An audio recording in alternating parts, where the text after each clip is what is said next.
You're listening to the Southern Gospel News Podcast, the most listened to gospel music podcast in the world, with your hosts, Darien Southerland, Southern Gospel Hall of Famer Arthur Rice, and I'm Daniel Britt from Homecoming Radio. Now sit back and relax as you listen to SGNP.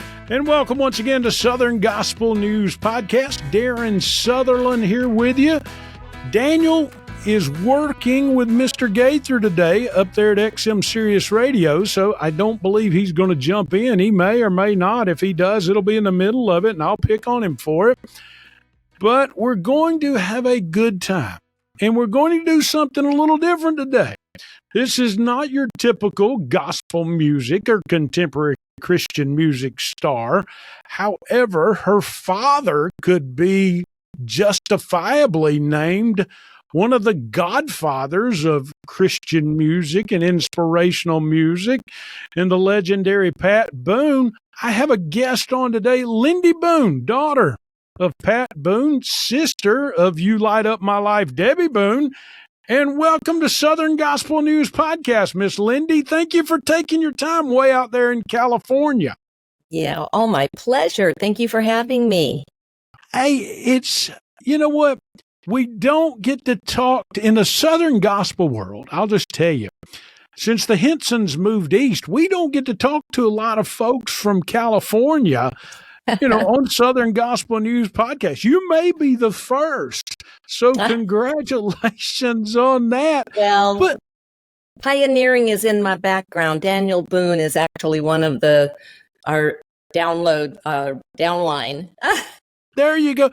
And your grandfather, if I did my research correctly, was Red Foley. Am I correct? Yeah, absolutely. Man. My mother's dad. Mm-hmm. Wow. So, I mean, you've got entertainment in your blood, whether you want to be a full-time entertainer or not. Right. First off, what's it like growing up the daughter of Pat Boone? I mean, you can't go to an IHOP, you can't go to a 7-Eleven, you can't go to a Save Mart grocery store with your pop without people walking up from all walks of life, all ages, all cultures, all demographics, and approaching your dad. What's it like growing up like that? Well, I would say it was all positive. We didn't really have any negative impact from that. It was normal when that's the way you grow up, and every time you're out and about, people recognize your father. For a child, that's just normal. And because we lived in Beverly Hills from the time I was 5 years old, there were a lot of people that we knew that went to our school and lived in our neighborhood that had famous families. So again, for us, it wasn't that strange. And we got to, meet a lot of wonderful people, and generally the public that really wanted to come up and say hi to my dad. They were so kind and so excited to meet him. It always made us feel good that our dad was so loved. Your dad's still with us, 90 years of age. Yes. How is he doing? How is he? I read in an article you did with People Magazine, you said he's like the Energizer Bunny, but how is he doing? Yeah, he is doing great. He's healthy. His mind is so sharp. He knows how old he is, but he really just is too busy to pay attention to it. So it doesn't slow him down. And as daughters, I think we worry a little bit that he puts too much on his plate, but he's got his mind, and his mind is so active, and he sees opportunity everywhere. So he just keeps on moving forward. You know what? You're lucky. You're so lucky to still have your father at 90 and him being in great shape and good health and all that. Lindy, when I was reading your bio, you sang all over the world, Japan with your sisters. You ladies quit in your mid-20s, but you came back later in life and became a writer. What facilitated that? What tell us the story behind that? Well, it's sort of a surprising story because it wasn't something that I have ever dreamt of doing. I love performing. I've loved singing with my sisters. And then later on, I joined a group and I sang with them for over a decade. And they were three women singing harmonies. I felt so at home with them. But I always was given the songs and given my parts and given my choreography and given the outfits. It was always kind of presented to me, this is your part.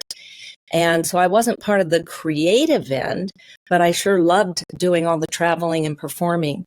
The reason I wrote the song that I wrote a few years ago was because my daughter, for Mother's Day, gave me a gift. And the gift was an experience. This was during COVID, and she was getting very creative. And she said, I went on Airbnb because they're selling experiences right now instead of renting stays at rooms and homes.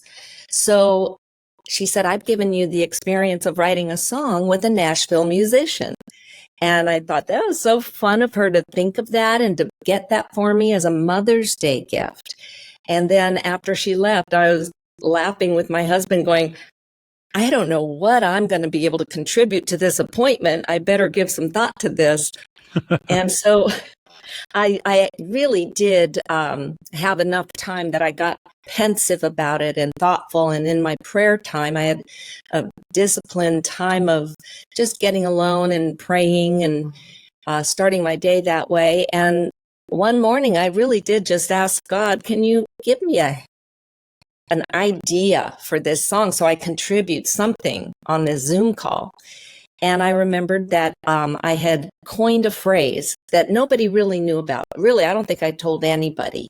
Yeah. But I made up the word layer because it was during a time of my life when I was going through sorrow, suffering, and my son had had an accident, and I went through a lot during the years that followed. He had a severe brain injury. And so I was keeping a journal, and eventually the journal became a book, or it contributed to a book of my writing about this experience. And during the time my book was coming out, I needed a Twitter account and I needed a handle in my Twitter account. And I thought, Word Layer, I'm just going to use that because in my mind, words had become like building blocks for the future. And I really dwelled on that a lot during Ryan's recovery, speaking, health, wellness, restoration, and getting real specific, just speaking words of life over him. And I thought that's one of the lessons that I wanted to pass on in my book. I didn't use the word layer in my book. I just used it for myself. And when it came time to write a song, I thought that would be a cool title for a song. And so I started to write down what I meant by word layer. And the words came out as lyrics. And I looked down and I thought, that's a chorus. I like that. And then I kept writing a little bit more, and that became a verse and another verse. So when I sat down on the Zoom call with this lovely songwriter and singer in Nashville, she said, Lindy, I don't want to change your words, but I'll write the melody. So on that call, she came up with a beautiful melody. She ended up singing it into her phone with her guitar and sending it to me. And that was the birth of this song. And I just started sharing it with people after that. For a couple of years, I would just share it, just one-on-one, saying I wrote a song and I think it speaks to what we're talking about right now. And I'd send it to somebody here or there. So eventually it grew to the point where I really believed the song was touching lives. And I played it for my dad and his record executive. And they both went, what are you doing with this song? And they wanted me to record it, or they wanted somebody to record it. Eventually, I agreed to record it because somebody suggested that my sister sing on it with me. And I thought, oh, okay, if they're with me, then I'll be the voice. I'll be the solo artist on this song. Nice. You said something earlier in your comments. You said words are important. And when you speak them into existence, they really make an impact. What brought you to that conclusion in life? Well, certainly I was raised in church, and I'd heard a lot of pastors and ministers and teachers and scripture itself, talking about the power of the tongue. I think as a human being, whether you're raised in church or not, you understand that people can say something to you and it blesses you, it can help you, it can heal you, and it can also do great damage. So I think we all are very aware of that. But during the time that my son lay in a coma and his recovery was a slow one, he still has a TBI, but he's come so far. Now, for the listeners that don't know your story, yes. your son, and correct me if I'm wrong, was working in a job, fell through a ceiling or something like that onto a concrete floor, had a brain injury. Am I correct? He was going up to the roof of his apartment building to get some sun. It was during his downtime. Okay. And he had a lawn chair and he was with his friend and he stepped across a skylight, but his foot didn't make it across. He stepped on it and he just disappeared through it. It just didn't hold his weight and he fell 3 stories. So how old was he at this point? 24 years old, just setting out in life, engaged to be married. It was a devastating moment in time that just divides our lives into before the accident and after the accident. It changed so much, but it also ushered me personally into a period of suffering, grief, unknown. And so when something like that happened, and it happened to my whole family, but I'm just speaking personally, I started journaling about it because I needed to process. I had never journaled before, but I wanted to be able to think and process, and it helped me. It just instinctively helped me to write my thoughts, my prayers, just kind of mark the moments that were happening. And there were so many things I wanted to remember. So journaling was a big thing, and it helped me to shed a lot of the unnecessary things. This happens in a crisis and in a period of emergency. Everything else falls away. Everything on your schedule doesn't matter. And you just stop and you tune in to this emergency. And I just learned that my words had to be thoughtful and intentional to the people I was talking to, but also just to the situation. And so I really majored on that. Having learned a lot through my church experience and scripture that I knew about, I just decided this was very vital. Lindy, we hear the phrase from pastors and ministers and counselors in the faith world that God gets glory out of every situation. Okay. And you said yourself there was your son before the accident and after the accident, okay? Through all that trauma, not only that your son felt, but that you felt, what are some things you've been able to learn about your son after the accident that you didn't know before? And I ask you this because it's Mother's Day and the Mother's Day weekend when we're doing this interview, and there are a lot of moms out there, maybe not with the same situation you're going through, but they've got a child that's maybe had a traumatic injury of another aspect or suffering from autism or something. Tell me what you found in your son after this that you didn't see before, if that's okay to ask. Boy, that's a hard question for me to answer because when I see Ryan now, I see so much the essence of him before, and I couldn't have been more proud of my son.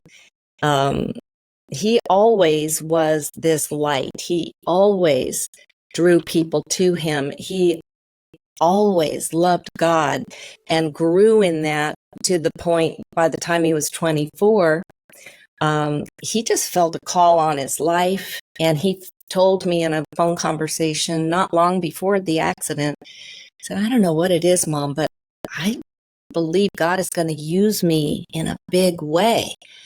And I said, and it was just like, of course, I thought, sure, I agree with you on that. And he goes, no, he stopped me. He goes, no, Mom, he's going to use me in a big way. And he said, I feel like King David. He goes, when David was a shepherd, he had the heart of a king. But then when he became a king, he still had the heart of a shepherd. And he said, right now, I'm just a shepherd. I don't have anything. I'm just working. I'm just starting out in my life. But he had this heart of a king. And he said, and when God gives me whatever it is I'm to do, I need to keep the heart of a shepherd. So this is who Ryan, that was his essence. And I Wow. still see that essence in him, even though a traumatic brain injury can change a person. He's not exactly like he was before, but I see it in him. And I know he is still that guy who believes God can use him. And I believe God is using him. One of the things that I've really been blessed by is, at first it was a real negative. Ryan's short-term memory is pretty non-existent. So he could eat a meal and forget that he's eaten, or he could see a movie and the minute we're in the car, he doesn't remember what we saw. And that, of course, that isn't what you want for your child. But because of all the time that has passed and all the ways his friends and everybody's moved on with getting married and having kids and everything, that could be sad for him. But for him, he's just in the moment at all times. And in the moment, he is satisfied and he feels blessed, and he doesn't exude sadness, grief, or loss. He doesn't feel the loss. He doesn't fear the future. And so as a mom, that has been a comfort to me, that I can go on a trip and I know that when I get back, he's not going to know if I was gone. He's going to think I was just in the other room. And so I'm comforted. And I even feel like I want to be more like Ryan, in that I want to stay present to the moment and be content right now and leave behind any sadness or regret, and not worry so much about what tomorrow's going to bring. You know what, Lindy? I know we've just met and we've just been talking for 10 minutes here, but you've blessed me right there with that paragraph, because so many of us, we drag things. I mean, we drag things from the past, and what you're telling me about Ryan is just, it's beautiful. It's beautiful. I don't know how to put it into words, and it's beautiful, and it's an awesome story. Well, thank you. You know, I have a beautiful picture of my other son, Tyler. He's a big guy, and he's looking down at his little baby. I'm finally a grandmother, and he's looking down at this little baby, maybe about 3 months old, who's just smiling back at his father. And I have this wonderful just image of, that's how God is with us. He's so much bigger. We can't even understand. We don't speak the same language, really. This little infant can't speak with words, but there is this gaze happening between the father and the son, the child and the creator of the child. And they're just delighting in each other. And I just love that image, because I think, oh my goodness, that's how it is with us and with God. We just need to spend time delighting in each other. And Ryan can't do a whole lot more than that little baby in comparison to this big man looking down at him. Yeah. But that big man looking down at him is so pleased and so delighted at just the gaze. And they could gaze at each other for hours and get lost in each other's eyes. And Beautiful. Ryan is such a light and such an essence that you feel him. And so I just have learned a lot about how we don't have to do things to please God.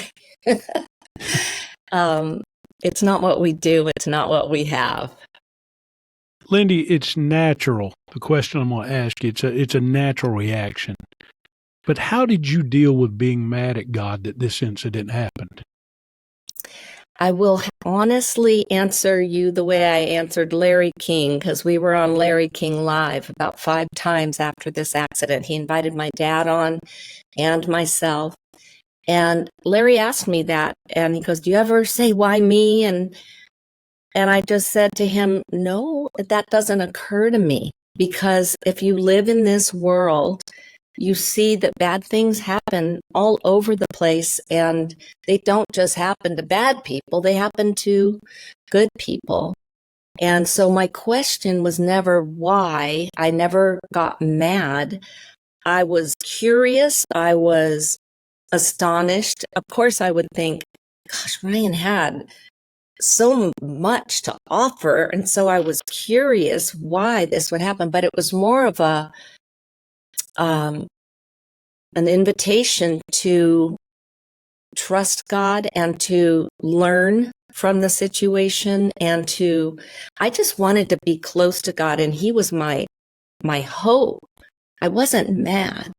So that might not be the way everybody reacts, but I thought He is my lifeline. So I just needed to stay close and tune in, and I knew I needed to be listening. Awesome. Word Layers, the song Lindy is putting out, folks. Lindy Boone has already put out. Lindy's Pat Boone's daughter, if you hadn't figured that out yet. She, the name tells it all.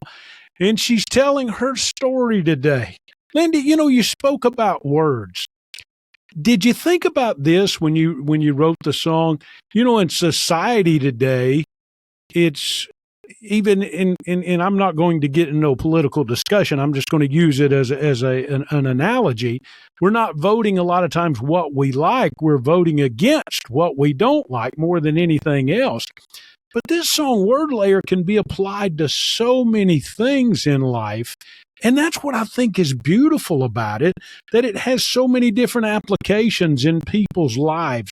Do you see it that way, or is that just Darren from the outside thinking it?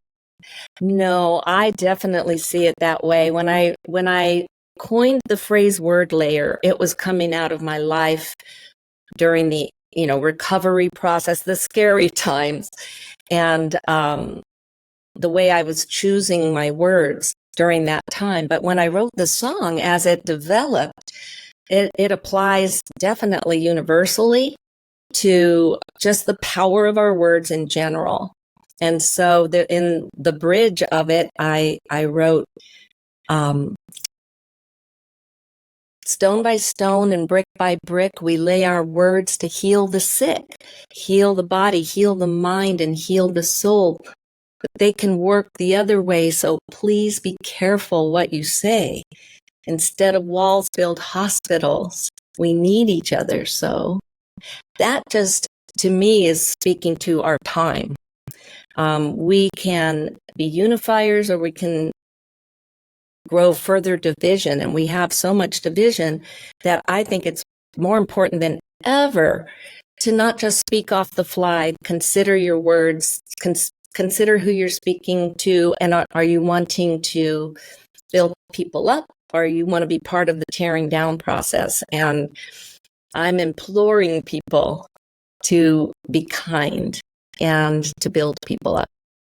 Awesome. Well, we're going to play that song at the end of this podcast. But before we go, I have to ask you one question that I bet you've never been asked before. Are you ready for this? It's a fun question, by the way. Okay? Okay. You said you grew up in Beverly Hills, correct? Yes.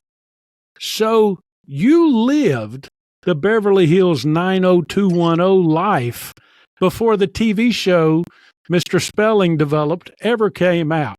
How true to life is that show? And for our listeners out there, how true to life is the 90210 TV show? I grew up in the 90210, but I lived at Pat Boone's house.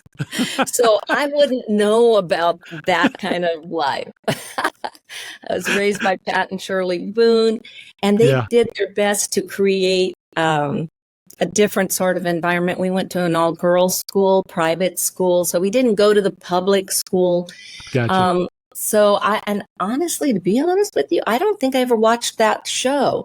But I think it is kind of funny that I grew up in the 90210, and now I live in Coto de Caza, where it's the Real Housewives of Orange County started. So I've been in both of those, and I don't feel like I necessarily belong on either one of those programs, but I end up living nearby, adjacent. That is funny. Let me ask you this about your dad, if you don't mind. How was he able, in the world he was in, to maintain such strong integrity and a strong faith life? Because he was facing demons and facing things that us over here in Atlanta, where I'm at, or the Southeast, we can't dream of. I mean, he was seeing things that we never saw. How was he able to do that? Well, I think he would be the first to say he didn't do it perfectly, Yeah. but he definitely, as we all do, we go through our lives and we are raised a certain way with convictions and values and things you decide to either adhere to or turn from. But he's always adhered to his faith. But just different experiences in life teach you, okay, I veered off the path a little bit. That wasn't good. I'm going to get back on. And Yeah. I think just life experience teaches you as well as the way you're raised. And he was definitely raised by godly people in a wonderful environment of faith and church. And he's still very much the same guy. Nice. So, and he's Nice. tried to instill that in his family as well. Nice. Well, your family has a legacy, and this song is part of the legacy. Lindy, thank you for taking a few moments out of your day to sit in with us at Southern Gospel News Podcast and sharing your memories and about your son and about your song and about yourself and your dad and your grandpa. It's been great. Thank you so much. This has been a joy for me. Hey. Well, look who has showed up. Mr. Hello. Boone, how are you, sir? Well, I'm doing great. I've been sitting here wiping tears of pride and joy, listening to you guys and Lindy. And I didn't know that my assistant here could actually punch me into the program. But I'm continually taken with Lindy's talk about word layer. I've said this to her. She is the embodiment of what that song teaches. She is not one ever to criticize. She is one to encourage, try to see past people's faults and to what they have to offer that may be good. And I've always admired that in her. And it takes me back to one moment in our lives when the girls, 4 daughters, and Lindy was number 2, and the various girls were talking about their problems and worrying about them. And, we're trying to, as a family, what can we do? And Lindy started crying. And we said, not crying, but tearing up. What's the matter, Lindy? She says, I don't have any problems. I felt left out. She felt left out because, as far as she was concerned, she didn't have problems that she wanted to get rid of. And that answer she gave Larry King when he said, will it affect your faith if Ryan doesn't recover the way you're hoping and praying he would? She said, we all have problems in this world. And no, if the Lord were to take Ryan, we would know where he is and that we'll be together, and we could accept that. Of course, we'd be sad. But I have been amazed at the calm and the intellect. Lindy will probably try to deny this, but she has always been the one of the 4 daughters to give the right answers when people question faith. And what could be a better alternative than either condemnation or despair or whatever other emotions you might have. She looks to the Lord. And yet she's a normal person, believe it or not.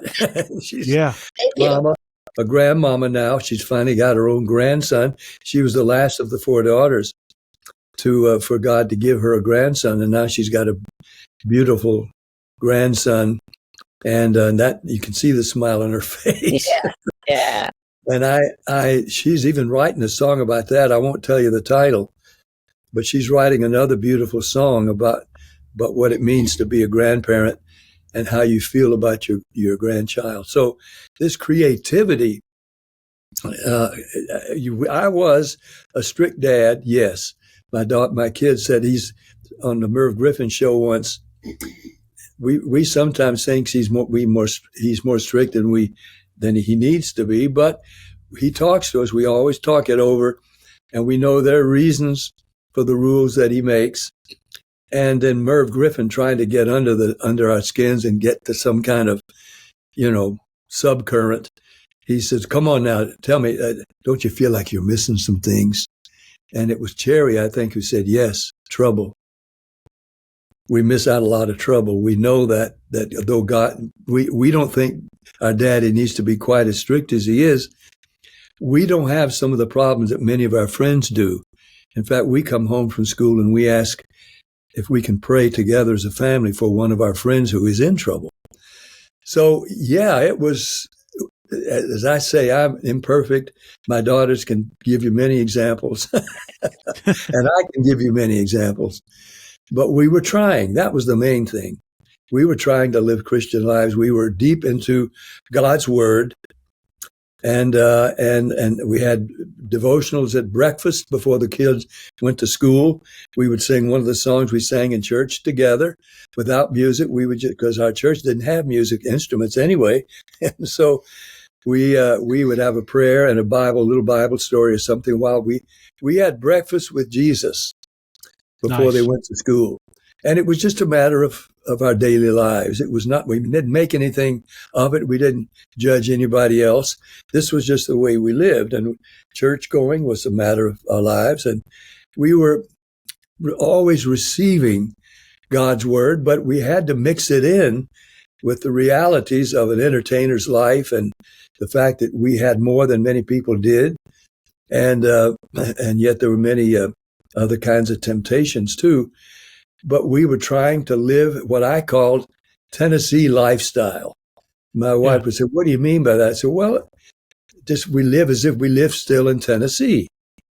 We go to church Sunday morning, Sunday night, Wednesdays, prayer meetings. We pray. We're not super religious, but it is a practical part of our lives, and we make our decisions not based on what Hollywood thinks is smart and what's popular, but what we think is best for ourselves and our family." So we lived that way, and I was the subject of jokes, many of them. And the kids, I'm sure, were probably asked by their friends, about, isn't your daddy awful strict or whatever? Lindy would say yes or no to that. But I didn't care about that. I was just careful about trying to be a good daddy, raise my daughters to be the kind of women they have become and have made us so proud now today. And now Lindy turns out to be a songwriter and a singer. She always was a singer, but usually Debbie got the most attention as the lead singer. But Lindy was there supporting her as the alto harmony. And now she's the solo performer, and we're discovering what a really good singer she is. There you go. Just couldn't be more proud of her. Thank you, Daddy. Mr. Boone, I've got to tell you this story. I had no idea you were going to join us, and thank you for joining us. I didn't either. This just happened. But you know what? I'm waiting for you to sell us an insurance policy or something on this thing. You look good. I'm used to seeing you on the commercials, Well, thank you for that. No problem. About I'm going to give you a timeline. You're going to laugh at this. About 1976, I was 7 or 8 years old at that time. And every Sunday morning when we would get up here in Metro Atlanta, there was a TV show on called the Gospel Singing Jubilee.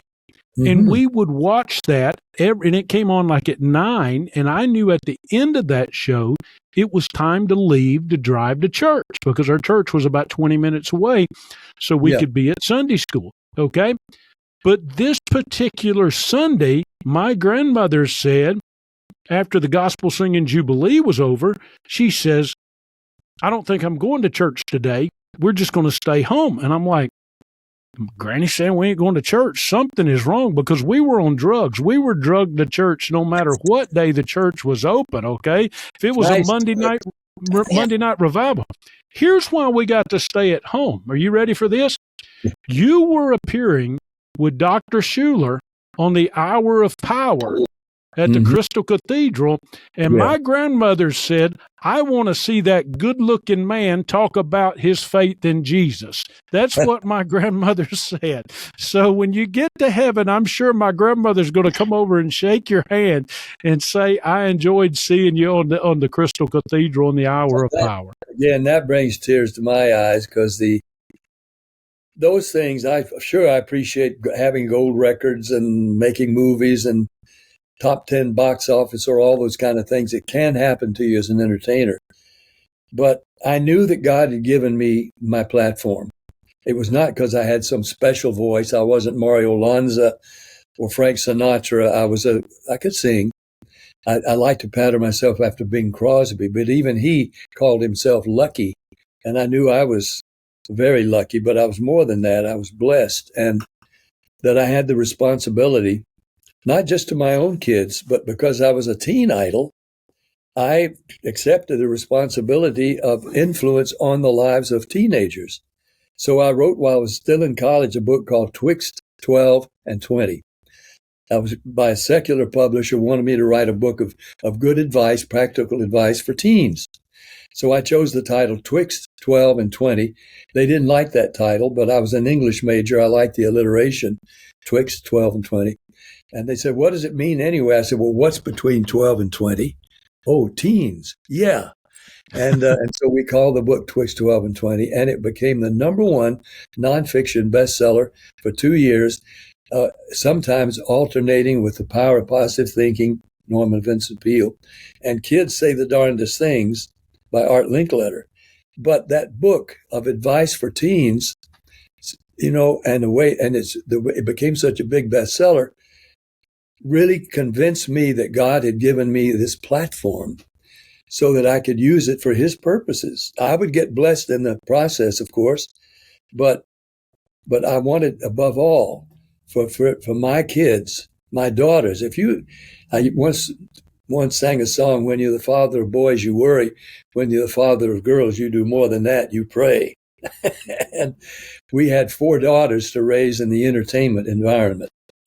And we did that, Shirley and I. And we've always been so proud of the way they have turned out and the way they've raised their families, and they married Christian guys. And so we were blessed in these ways, which I wanted to share, even with my fellow performers, which got me kidded by a lot of them along the way. Dean Martin, several times in his shows, it came back to me.